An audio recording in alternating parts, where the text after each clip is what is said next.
Hello students, welcome to yes online tuition. Yes online tuition में आपका हार्दिक स्वागत और अभिनंदन करते हैं। हम बात करेंगे धातु, धातु और उपधातु। ये आपका सेकंड लेक्चर है और आपका चैप्टर 3 है एनसीईआरटी में, कक्षा 10 के लिए। चलिए देख लेते हैं कि आज धातु और धातु में क्या पढ़ना है। इसके पहले अगर वीडियो आपने नहीं देखा तो उसको जाके देखेंगे प्लेलिस्ट में जाके, तो आपको चैप्टर वाइज उसमें हमने प्लेलिस्ट बना रखा है। तो अगर आप पूरा देखेंगे तो सारी चीज़ें आपको क्लियर हो पाएंगी। चलिए पहला शुरू करते हैं आज की क्लास। धातुओं के रासायनिक गुणधर्म। इसके पहले हमने भौतिक गुणधर्म देखा था। अब रासायनिक गुणधर्म क्या है? धातुओं के वायु के साथ दहन, वह रासायनिक प्रक्रम जिसमें पदार्थ ऑक्सीजन की अभिक्रिया करके उष्मा देता है उसे दहन कहलाता है। दहन क्या है? जैसे कि जो उस ऑक्सीजन के साथ क्या हो, जले, उसे हम दहन कहते हैं। सामान्यतः धातुओं में वायु में दहन चमकदार ज्वाला के साथ होता है तथा लगभग सभी धातुएं चमकदार ज्वाला के साथ ही जलती हैं। तो कहने का मतलब है कि जो धातुएं यह रासायनिक प्रक्रम ऑक्सीजन की उपस्थिति में ऊष्मा प्रदान करता, मतलब हीट प्रदान करता है, उसे हम दहन कहते हैं। सामान्यतः धातुएं क्या होती हैं? चमकदार होती हैं, ज्वाला के साथ उत्पन्न होता है या जलती हैं, तो उसे हम क्या बोलेंगे? सभी धातुएं ऑक्सीजन के साथ मिलकर संगत धातु का ऑक्साइड बनाती है। जैसे धातु प्लस ऑक्सीजन क्या हो जाएगा? धातु ऑक्साइड। उदाहरण के लिए, जब कॉपर को वायु की उपस्थिति में गर्म किया जाता है तो यह ऑक्सीजन के साथ मिलकर काले रंग का कॉपर ऑक्साइड बनाता है। कहने का मतलब पॉइंट वाइज आप देखेंगे तो क्या धातु को किसके साथ हीट कर देना है? ऑक्सीजन के साथ, क्योंकि जब ऑक्सीजन नहीं होगा तो जलेगा नहीं। तो आज हमें जलने के लिए क्या जरूरत है? ऑक्सीजन। तो उदाहरण देखेंगे, कॉपर को वायु के साथ गर्म किया जाता है तो क्या हो जाता है? ऑक्साइड बनाता है। जैसे लिखेंगे कॉपर किसके साथ? ऑक्सीजन के साथ 2Cu, यह कॉपर ऑक्साइड बोलते हैं। तो कॉपर ऑक्साइड का फार्मूला क्या होता है? CuO। इसी प्रकार एल्युमिनियम ऑक्साइड प्रदान करता है। एल्युमिनियम को जब ऑक्सीजन के साथ जलाते हैं तो क्या होता है? Aluminium oxide. ये आपको रासायनिक अभिक्रिया याद रखना, बहुत आसान सी है। एल्युमिनियम ऑक्साइड कैसे बनता है? एल्युमिनियम को किसके साथ गर्म कराया जाता है? ऑक्सीजन के। जब ऑक्सीजन के साथ गर्म होता है तो उसके बाद देता है हमें एल्युमिनियम ऑक्साइड Al2O3। ठीक है। नेक्स्ट है धातु ऑक्साइड को एक गुणधर्म। क्या गुण होते हैं? सामान्यतः धातु ऑक्साइड की प्रकृति क्षारीय होती है। कैसा होती है? धातु की ऑक्साइड की प्रकृति कैसी होती है? नेचर कैसा होता है? क्षारीय होता है। ऑक्साइड की प्रकृति क्षारीय होने का तात्पर्य इन अम्लों से क्रिया करके लवण तथा जल प्रदान करता है। क्या लवण मतलब? साल्ट, और जल वाटर प्रदान करता है। किसके साथ? धातु ऑक्साइड के साथ क्रिया करके।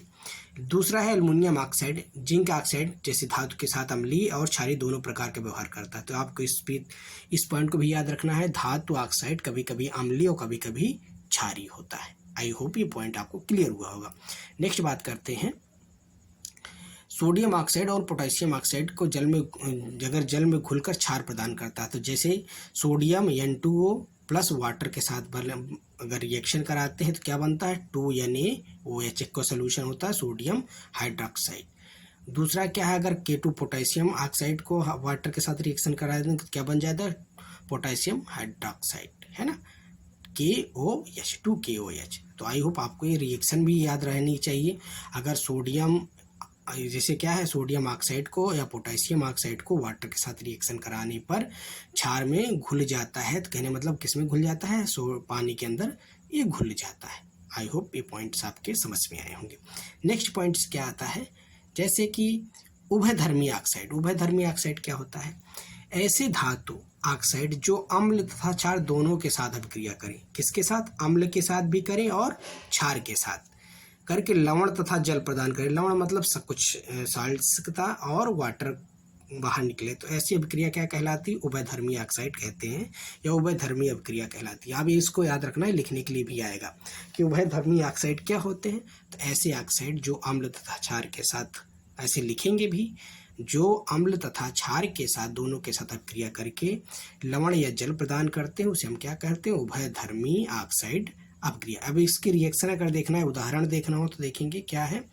धातुओं की ऑक्सीजन के साथ लवकर अभिक्रियाशीलता होती है। जैसे धातुएं ऑक्सीजन के साथ मिलकर विभिन्न प्रकार की अभिक्रियाशीलता प्रदर्शित करती हैं। जैसे पोटेशियम तथा सोडियम जैसे कुछ धातुएं इतनी तेज से अभिक्रिया करती, खुले रखने पर आग पकड़ लेती। जैसे कि सोडियम पोटेशियम को किस में रखा जाता? पानी में संपर्क में नहीं रखा जाता। अगर पानी में मिले तो तुरंत आग लग जाती। जैसे आप देखेंगे जब आपके यहाँ सर्कस वाले आते कहते हैं ना, पानी में आग लगा दिया, तो कुछ नहीं, पानी में सोडियम डाल दीजिए तो आग जल जाएगी।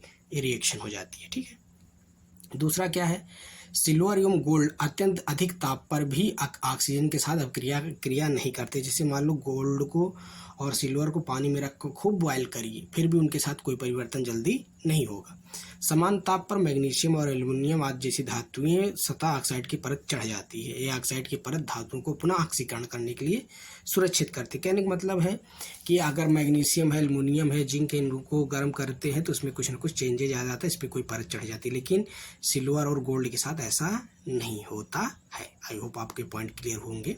नेक्स्ट है धातु को जल के साथ अपक्रिया करके धातुएं हाइड्रोजन गैस तथा धातु ऑक्साइड उत्पन्न करती हैं। कुछ धातुएं ऑक्साइड जल में घुलनशील होते हैं जो जल के घुलनशील धातु ऑक्साइड प्रदान करते हैं, लेकिन सभी धातुएं जल के साथ अपक्रिया नहीं करती। कहने का मतलब है कुछ धातुएं हैं जो जल के साथ अपक्रिया करती हैं। अगर आपको लिखना में आएगा तो आप ऐसे लिखेंगे, कुछ धातुएं जल के साथ अपक्रिया करती हैं, लेकिन कुछ धातुएं जल के साथ अपक्रिया नहीं करती। तो जैसे कि चांदी और सोना जल के साथ अपक्रिया नहीं करते कितना भी हाई टेम्परेचर दिया जाए, लेकिन एल्युमिनियम हो गया, कापर हो गया, जिंक हो गया, ये सब क्या होते हैं, हाई टेम्परेचर अगर वाटर के साथ रिएक्शन कराई जाए तो इसमें ये कुछ न कुछ इस पर परिवर्तन हो जाता है, कुछ न कुछ इस पर परत चढ़ जाती है, ये कुछ न कुछ अपक्रिया करते हैं। जैसे धातु प्लस जल तो धातु ऑक्साइड प्लस हाइड्रोजन धातु ऑक्साइड। अब देखेंगे कि पोटेशियम तथा सोडियम जैसी धातुएं ठंडे जल के साथ भी तेजी से अपक्रिया करती हैं। सोडियम पोटेशियम अपक्रिया तेज से उष्माक्षेपी होती है। जैसे सोडियम हमने बताया ना, सोडियम को अगर पानी के में डाल दिया जाए तो जो आग पकड़ लेती है। तो जैसे जो सर्कस दिखाने वाले लोग होते कहते हैं ना पानी में आग लगा दे, वो सोडियम रखे होते थोड़ा सा डाल देते हैं तो तुरंत आग पकड़ लेता है। सोडियम पोटेशियम याद रखिएगा। तो अब दूसरा क्या है, पोटेशियम। तो ये आप अपक्रिया भी देख सकते हैं। दूसरा है जल के साथ कैल्शियम की अपक्रिया थोड़ी धीमी होती है। मान लीजिए कैल्शियम है तो कैल्शियम की अपक्रिया बहुत धीरे धीरे होता है, लेकिन प्रज्वलित नहीं होता, मतलब इसमें कोई ज्वाला नहीं होती। तो कैल्शियम प्लस वाटर के साथ रिएक्शन कराएंगे तो कैल्शियम हाइड्रोक्साइड प्लस हाइड्रोजन बाहर निकलेगा, तो उत्पन्न होता है। बुलबुले कैल्शियम धातु के सतह पर चिपक जाते हैं और कैल्शियम तैरना प्रारंभ कर देता है। तो कहने का मतलब कैल्शियम की परत के ऊपर मतलब उसके ऊपर कुछ परत चढ़ जाती है, किसकी, वाटर की, पानी के छोटे केविटी की तरह।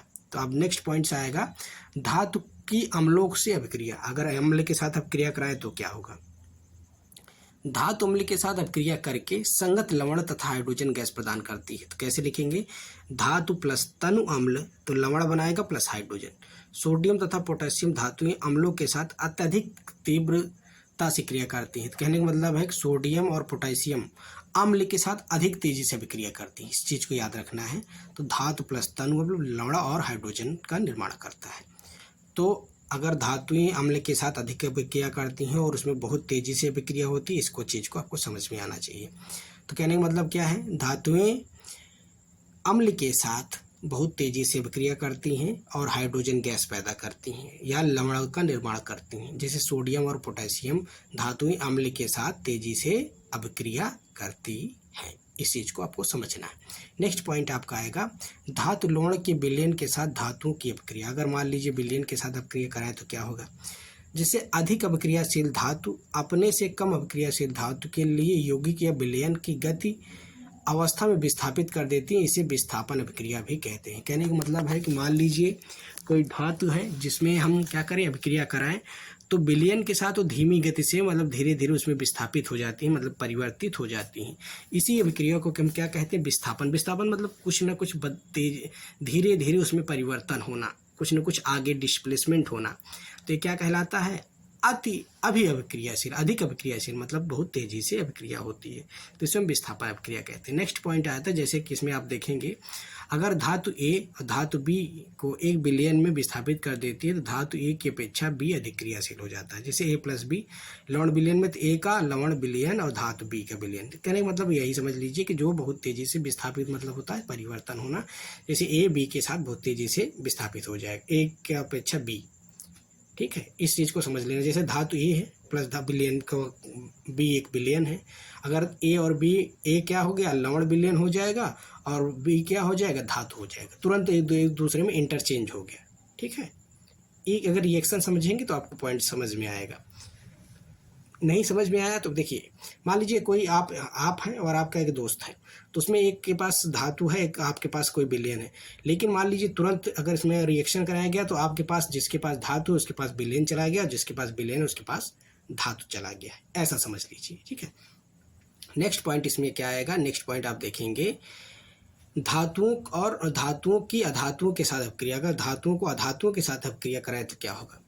जैसे मान लीजिए तत्वों की अभिक्रियाशीलता संयोजकता कोष को पूर्ण करने की प्रवृत्ति के ऊपर समझी जा सकती है। मान लीजिए किसी संयोजकता क्या हो सकती है, संयोजकता आउटर मोस्ट में इलेक्ट्रॉनों की संख्या। धातु के परमाणु अपनी संयोजकता कोष में इलेक्ट्रॉन को त्यागने या धनायन बनाने की क्षमता रखते हैं। जैसे मान लीजिए आउटर मोस्ट भी जिसे कहते हैं ना, किसी के सेल में आउटर मोस्ट में कितने इलेक्ट्रॉन हैं इस पर डिपेंड करेगा। मान लीजिए इलेक्ट्रॉन कम है तो इलेक्ट्रॉन लेके अपने अष्टक को कंप्लीट करता है या इलेक्ट्रॉन को त्याग करके। जैसे मान लीजिए क्लोरीन के पास आउटर मोस्ट में कितने इलेक्ट्रॉन होते हैं, 7, लेकिन सोडियम के पास कितने इलेक्ट्रॉन होते हैं, सोडियम के पास 1 इलेक्ट्रॉनों की कमी होती है।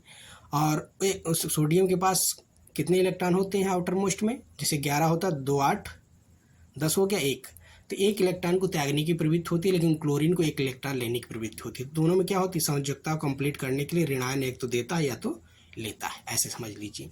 दूसरा क्या है, अधातु का परमाणु संयोजकता को उसमें इलेक्ट्रॉन ग्रहण कर ऋणायन बनाते हैं। मान लीजिए जो इलेक्ट्रॉन ग्रहण करेगा वो ऋणायन बनाएगा, जो इलेक्ट्रॉन त्यागेगा तो क्या करेगा, तो यह विपरीत आवेशित आयन एक दूसरे को आकर्षित करके मजबूत स्थिति में विद्युत बल बांधकर अयौगिक बनाते हैं। कहने का मतलब है जो 3 प्रकार के बंध होते हैं, समझिए, आयनिक बंध, कोवलेंट बंध या आयनिक बंध, सहसंयोजक बंध और संयोजक बंध। तीनों बंध में तो इलेक्ट्रॉन लेता है, आयनों बंध के बीच में आपस में साझेदारी से या फिर आयनों के आदान प्रदान से या एक दूसरे के इलेक्ट्रॉन को त्याग करके और इलेक्ट्रॉन का ग्रहण करके। तो 2 तरह के बॉन्ड बना के एक दूसरे के अपने आप को अष्टक को पूरा करते हैं। तो इनके बीच भी अगर प्रकृति होती है तो उसे धातुओं की संयोजकता कहते हैं। संयोजकता क्या है, किसी भी परमाणु की आउटर मोस्ट में किसी भी एटम के आउटर मोस्ट में उपस्थित इलेक्ट्रॉनों की संख्या।